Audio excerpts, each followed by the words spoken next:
Hello friends, எல்லோரும் நல்லா இருக்கீங்களா?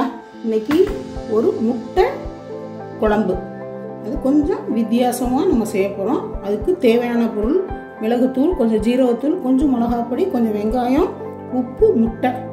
இப்போ அது என்ன செய்யலாம்னு நான் சொல்கிறேன். இப்போ நம்ம செய்கிறோம், இதுக்கு கொஞ்சம் எண்ணெய் ஊற்றி, ஏன்னா முட்டை கீழே விழுகணும் நமக்கு, அதனால் கொஞ்சம் இதில் கொஞ்சம் எண்ணெய் தடவி வச்சுட்டேன். இப்போ இதில் கொஞ்சம் முட்டையை உடச்சி ஊற்றிக்கலாம்.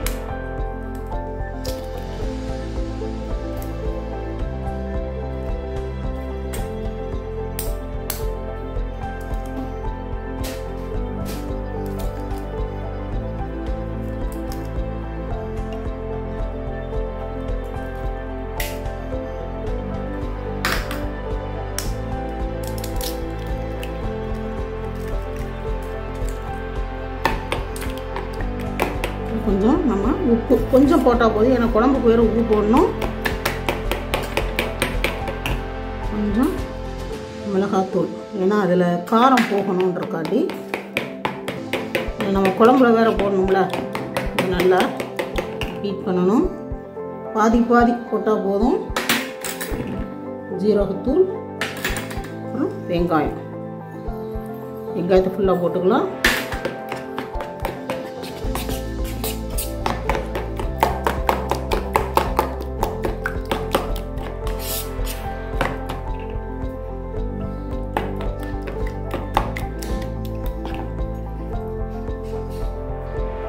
கொஞ்சம் தக்காளியும் கருவேப்பிலையும் கொஞ்சமாக போட்டால் போதும். தக்காளி சும்மா டேஸ்ட்டுக்கு, அந்த முட்டை டேஸ்ட்டு கொஞ்சம் நல்லா குழம்புல போகிறப்போ கொஞ்சம் தூவினா, குழம்புக்கு நம்ம போடுவோம், இது கொஞ்சம் தூக்கி கொடுக்கும். கொஞ்சம் நல்லா போட்டாச்சு.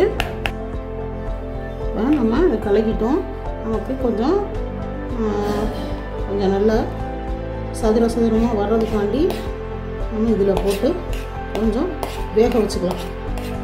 வேக வச்சுட்டு அப்புறம் நம்ம குழம்பு வைக்கிறது எப்படின்னு பார்க்கலாம்.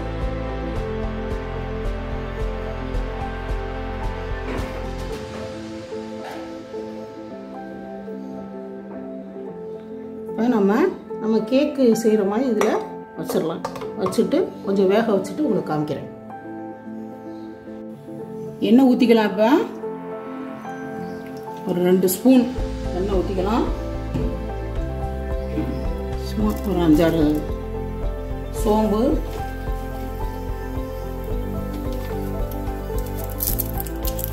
சும்மா வாசத்துக்கு பிரியாணி,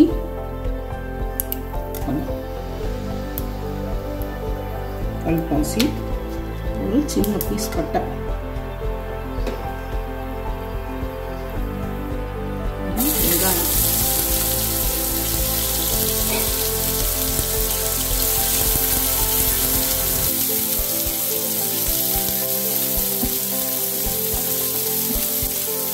வெங்காயம் நல்லா வதங்கட்டும்.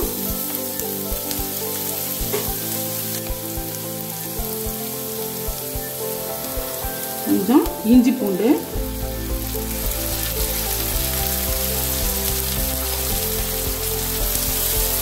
கொஞ்சம் பூண்டு 1-2 இருக்கட்டும், அப்போ நல்லா இருக்கும்.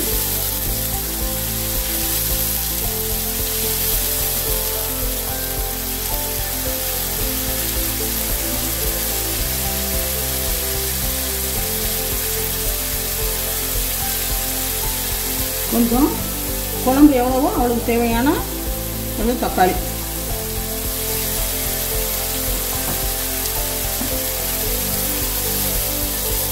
குழம்பு எத்தனை பேருக்கு வேணுமோ அத்தனை அளவுக்கு கொஞ்சம் தக்காளி கொடுக்கலாம்.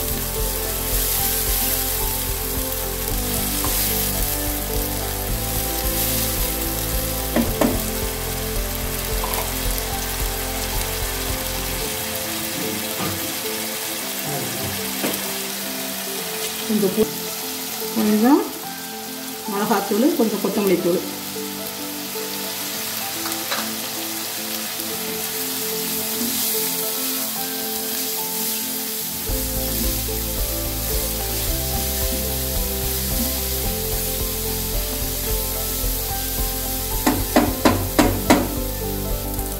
இன்னைக்கு 3 பேருக்கு தகுந்த மாதிரி ஒரு குழம்பு.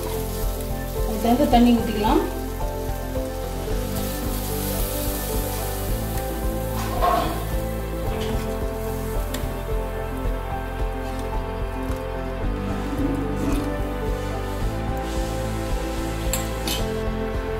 தேவையான உப்பு,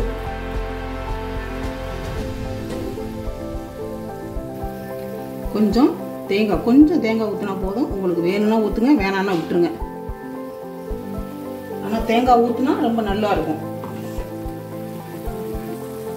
பாருங்க, நம்ம அந்த கேக் மாதிரி செஞ்சோம்ல பூரா வெட்டி இருக்கிறோம். கட்ட கட்டமாக நம்ம ஸ்கொயர் ஷேப்பில் வெட்டி இருக்கிறோம். நல்லா முட்டை ஈரல் குழம்பு இதுக்கு பேர்.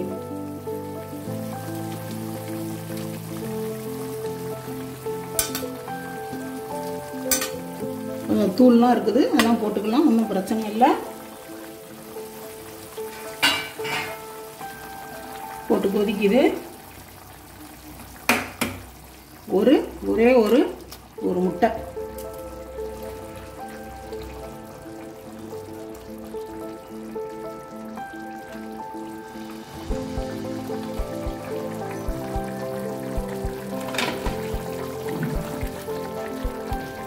அப்போ அந்த முட்டை குழம்போட இது வரும், அந்த குருமா அப்படி கலந்த மாதிரி வரும்.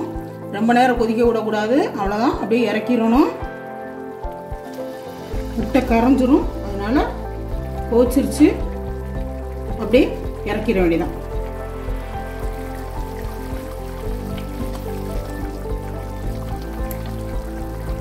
பாருங்க, முட்டை குழம்பு இப்போ ரெடி ஆயிடுச்சு. அந்த முட்டை உடச்சி ஊற்றுனது நல்லா கொஞ்சம் கெட்டியாக ஆரம்பிச்சிருச்சு. நல்லா ஊற்றி சாப்பிட நல்லா டேஸ்டாக இருக்கும். முட்டை குழம்பு ரெடி. கல் தோசை முட்டை ஈரல் குழம்பு ரெடி. மதுரை குக்கிங் சேனலை சப்ஸ்கிரைப் பண்ணுங்க.